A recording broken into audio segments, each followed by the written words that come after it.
Hello, my name is Trent. I live in Hooper, Utah, and I would like to share with you my quilting journey. The question is asked, when did your quilting journey start? And that's an impossible question to answer. Growing up as a kid, I was exposed to sewing. My mom was often behind a sewing machine making clothes for my sisters or helping my sisters make their own clothes. She often made blankets for us as children. I can't necessarily call them quilts in my definition because the blankets were made of lengths of fabric. Depending on how big, she'd sew a seam down the middle, and then we'd put them up on quilting frames and tie them. There may have been one or two quilts that were hand quilted and or pieced. I may have been too young to recall, but I do remember the T-pins and helping to unpin the blankets when they were done. Remember being behind a sewing machine as a youth. I had a hole in my sock and I turned it inside out and I stitched it on my mom's old machine where you had to press a lever with your knee to get it to go. It was electric. And with the electric sewing machine, I sewed across the toe line, and when I turned it inside out to put it on, there was a lump of sock in there, and I didn't realize that that seam line was important, that it was just going to be the way the manufacturers made it. It was going to be great. It was going to work, and epic fail. So it took me a long time to get back behind the sewing machine. Took me a while to learn from that failure. When I was about a senior in high school, I was a little bit jealous of my sister because my mom had taken some time to make my sister a blanket, and she told me that she'd make me one, just not then. And I reminded her about a year and a half later, and so she felt a little bit guilty. So we went to pick out some fabric for my blanket, and I helped put that together, and I helped tie it. That was 88, 89, 1993. My wife and I weren't yet married. We were engaged to be married. Our first quilt together that we made, our first ugly quilt, was two pieces of fabric that were 45 inches wide. And we found the most hideous fabric we could find.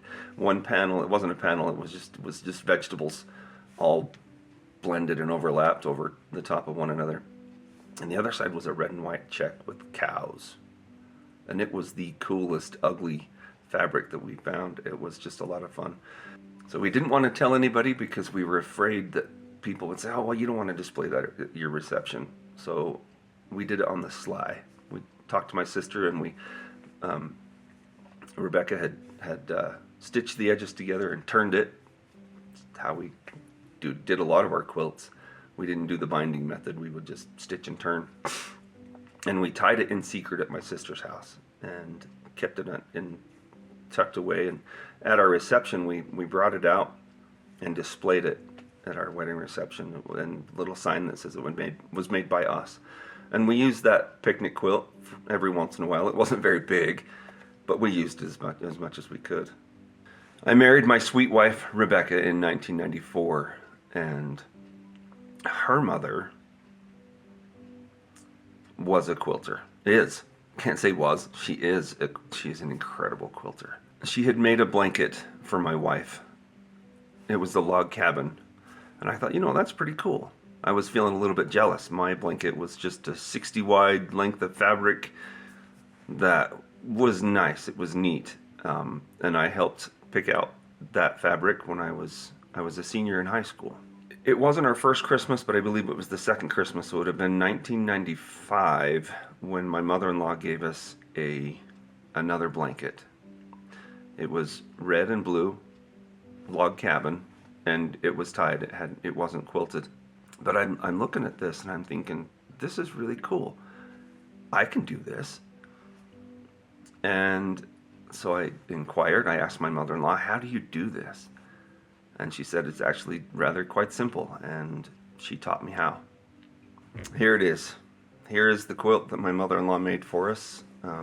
Just going to hold this up just a little bit. Maybe you can see some of the blocks. Like I say, it's just the basic log cabin quilt, the log cabin, and with the instruction that I got from my mother-in-law, I was cutting each piece and sewing them together. I've learned a different method since, but I was cutting the 12.5. Oh wait, no, I was cutting the 2.5 and the 2.5 and sewing those two strips together and cutting those in 2.5-inch strips or sections. Then I would take a 4.5-inch strip and sew it to that, and I'd take a 6.5 and sew it to that, and 8.5, 10.5, and 12.5. But as I was getting into the 12.5 sections, I would end up with a 10.5-inch or an 11-inch or a 9-inch tail. And I said to my mother-in-law, this seems like a waste. What do I do with this? Because there was one I didn't have enough of it, but I had some shorter segments. And she said, all right, I didn't want to show you this. So she asked me to get our quilt out, and she found a block where she had connected two shorter pieces to make the length that she needed. And like I say, she said, I didn't want to show you this, but this is what I had to do. But then she said, nobody sees the seams. And upon further reflection, I'm thinking, every quilt has a humble block where it's not going to be perfect. It's going to be broken. And that's okay. And about that same time in my life, I was introduced to a whole nother side of family. My dear sweet Aunt Colleen, I claim her. She is my wife's aunt. She made neckties for her husband and her boys, and I thought those are really cool. I can do that. So looking at this blanket that my mother-in-law had made us, and looking at these neckties that my aunt was making, I'm thinking, I can do that. So I took the steps and I said, hey, I would love to learn how to do that. And so she said, come on down. So I went down to her house, and my wife and I cut out the pattern, or we traced out the pattern for the necktie and brought it home, and figured out that I can get 3 ties if I do it right out of a 1/8. But to make a necktie, you have to cut it on the bias. And when you do that, you get a very large scrap. There's a diagonal cut on. There's a triangle after the diagonal cut. So looking over my shoulder here, these are 2 new ties that I've started, because the other day I realized it's been 25 years since I started making neckties. So it's been 25 years plus that I have been in the quilting world. And what I did is, after those neckties, I took those scraps and I cut them into 12.5-inch strips, and I would sew them together just randomly, and they became, in my world, ugly quilts. The very first ugly quilt I made was for my own family. I have a family of 6 children, 3 boys and 3 girls. And we took that blanket everywhere. It was an ugly quilt. It was meant to get dirty. We'd go on the community days to watch fireworks, and we would take hot dogs in a cooler and mustard and ketchup, and if the mustard got spilled on the quilt, that's okay. It increased the value of the ugliness of the quilt. We'd wipe it up, sure. We'd clean it as best we could, and if it got too dirty, we'd throw it in the washing machine. And from there, I had quite a few scraps because I was making a lot of neckties. When my son was my oldest son was about 1 year old, I thought, it'd be a really good idea to submit this necktie to a craft fair to be adjudicated, I guess, for the lack of a better word. And they said, yes, we'd love to have you sell these neckties at our craft fair. So I went crazy making a ton of neckties, and I had a ton of scraps, more scraps than laundry. So I thought, I can't throw these away. So I would cut them into strips, sew them into blocks, and I would give them away. When my wife's siblings got married, they all got a quilt. And when I was the last of my siblings to get married, and so I would make quilts for them. And the first on purpose quilt, I guess you could say, I've made was for my parents. And I received a lot of guidance from my mother-in-law. I used the log cabin pattern, and my mom loved butterflies. So I went and I found some, and her favorite color was blue, and she appreciated lilac and purple, so I made a quilt with blue and purple fabrics with butterflies in it. And when my mom opened that box at Christmas, she was the light of joy and the radiance that she was so excited to get this blanket was multiplied 10 times in my own heart in being able to give that gift of love. So that's where it all started. Starting with neckties, starting with looking at a quilt that's, hey, I can do that. And when I was making those ugly quilts with these strips, I was doing just the fence rail. So I'd do 6 strips, and then I would rotate and do 6 and rotate and do 6. And then it exploded. When my oldest daughter got married, I made her an ugly quilt. And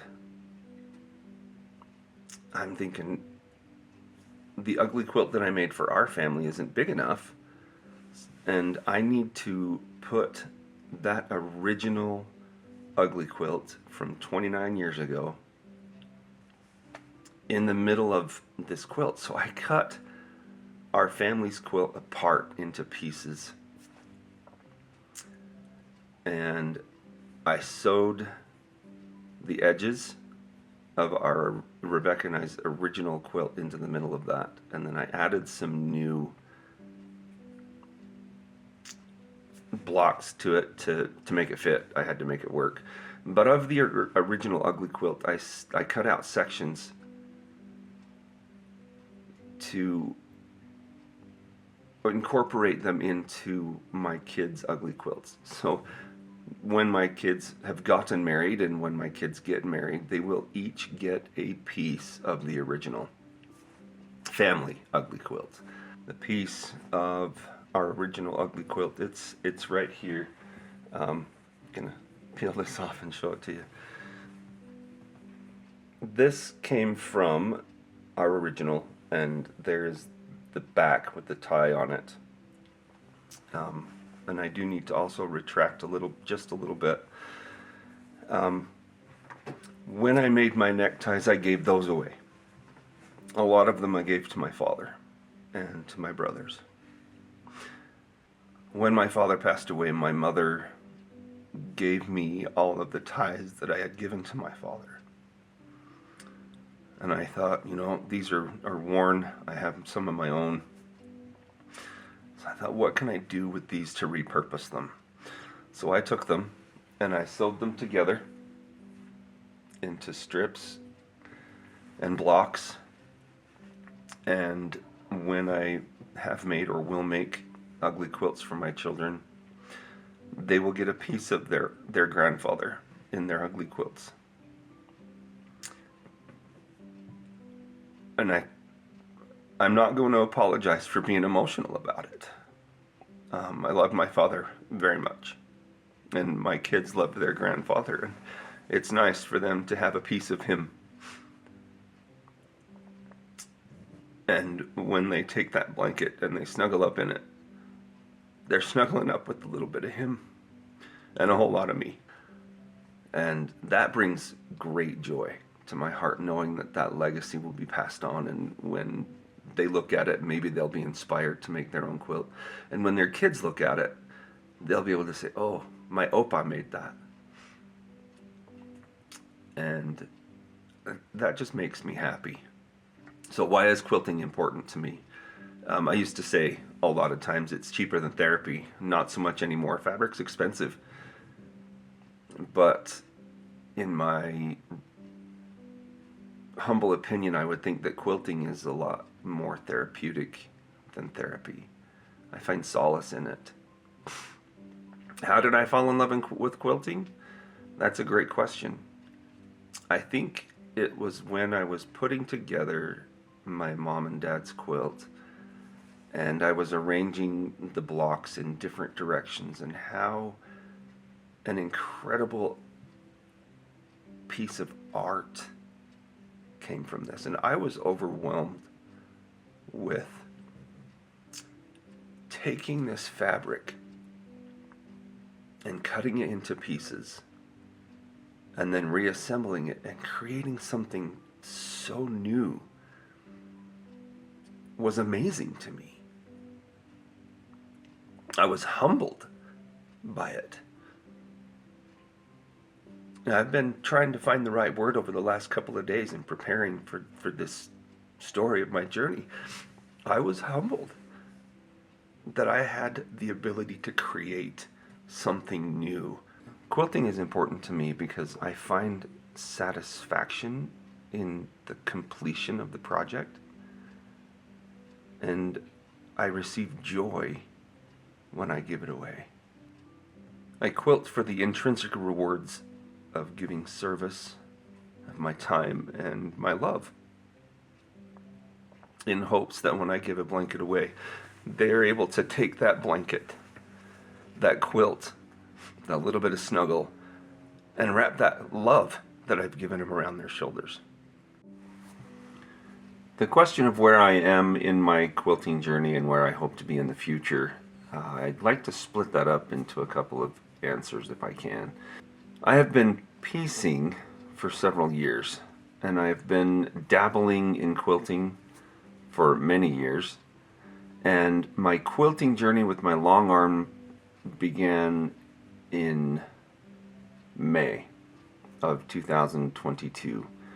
But if I can skip back several years, I made a quilt for my son, and he had this terrible habit of picking off the yarn on the tied blanket that he had when he was just young, and it wasn't threadbare, it was yarn bare.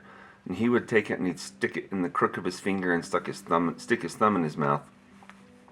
So the quilt that I made for him when he was 5, 6, almost going into kindergarten, I wanted it quilted so he couldn't pick off the ties. And we found a quilter in the area, and she stitched in the ditch for us, and it looked really nice. And from there, I was hooked. I hadn't even seen a long arm quilting machine, but I knew they existed and I wanted one. And it came to fruition in just this last year in May of 22. Where I hope to be in the future, I hope to be a master quilter, where I have mastered my love-hate relationship with my long arm machine. Right now, threads keep breaking on me, and I'm learning from friends and from online as what to do and what not to do. I will get there someday.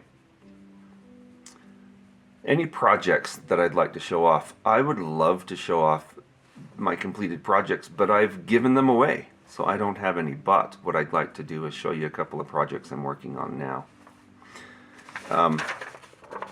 This here, this is a brain, and that project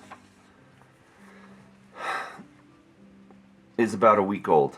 A friend of ours was recently diagnosed with a brain tumor and just had surgery. And I have had several projects. I've been working on this A for over a year. Well, scratch that. I've been working on this A since December of 21, so almost a year. Give it a couple of months. This is one of my UFOs. That project has been put on immediate hold. I have this project for a friend of mine that his birthday is coming up in part of September, and it has been put on hold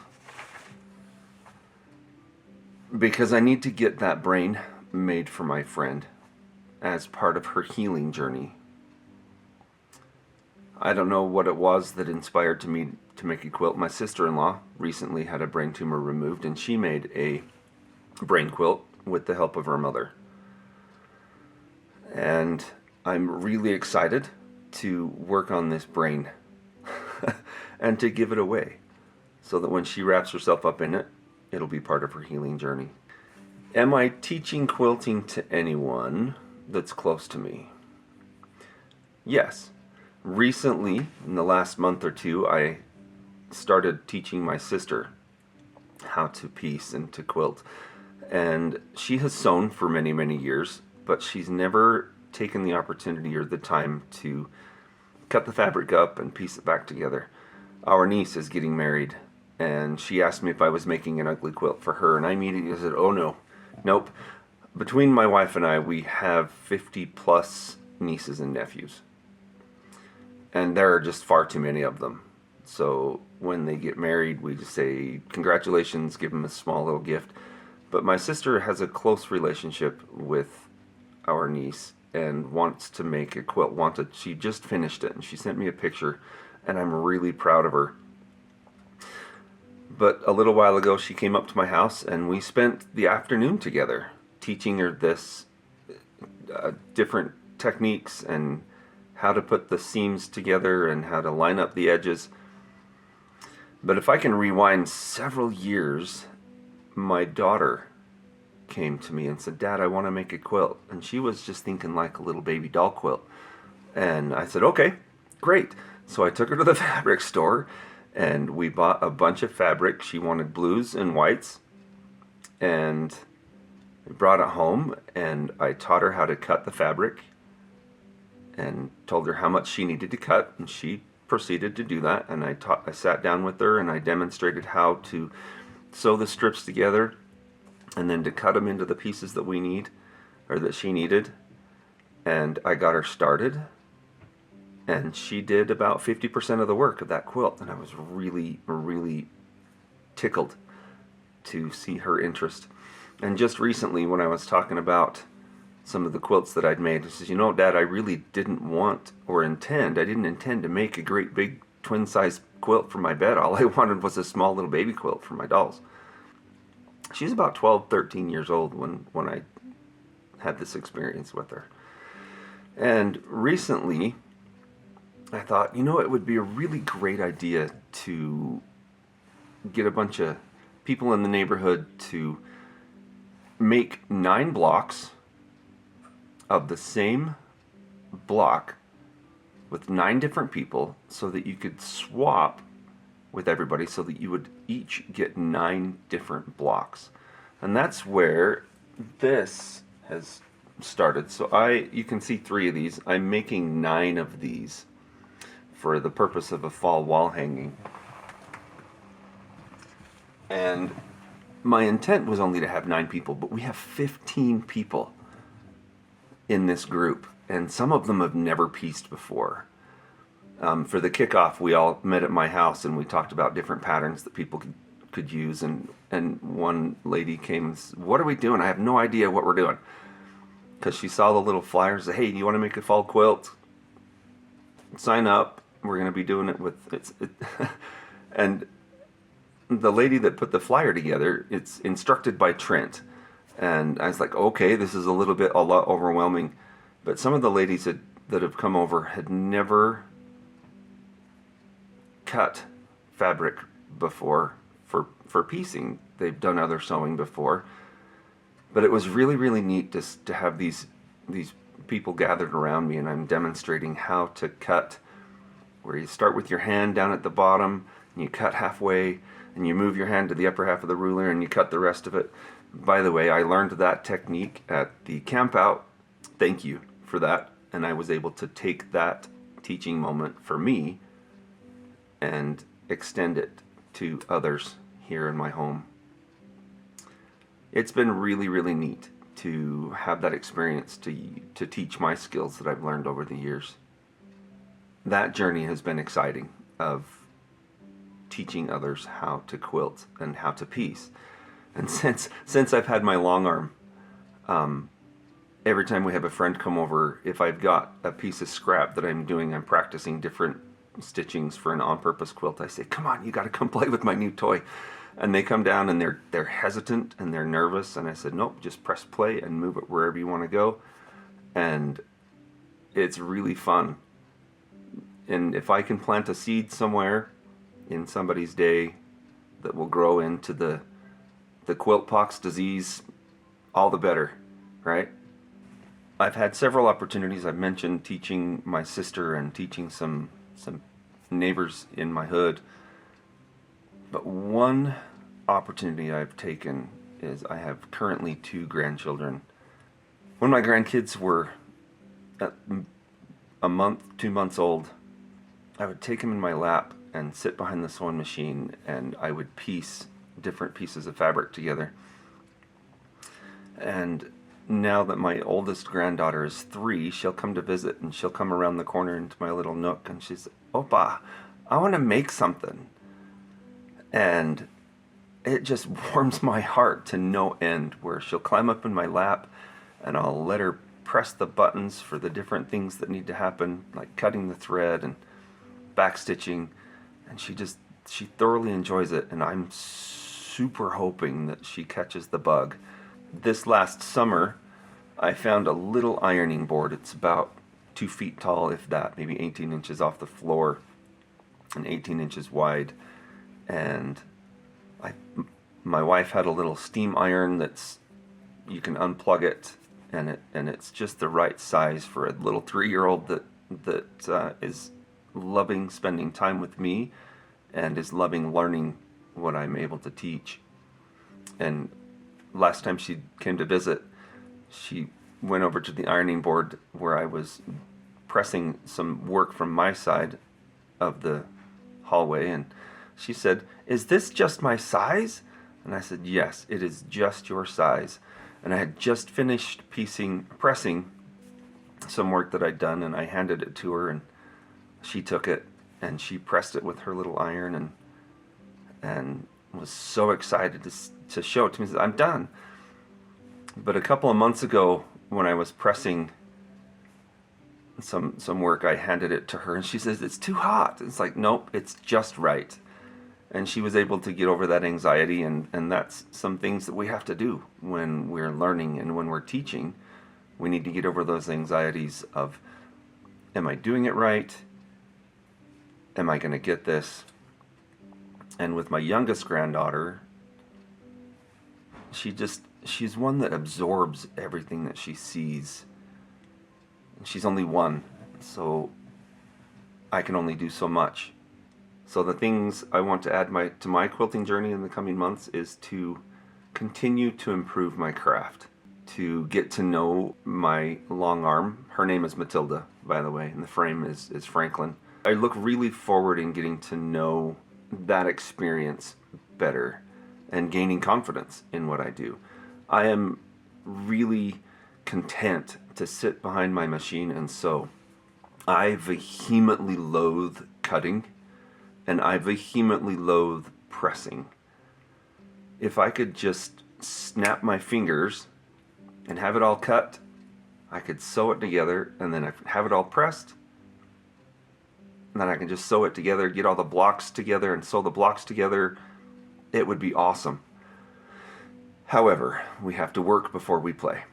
Some of the quilting goals I have, there is a quilt that I purchased many, many years ago that I would love to make. It's convex illusions.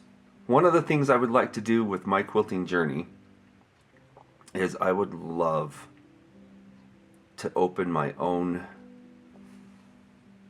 store, but not just for quilting, but for those that like to craft with strings and things.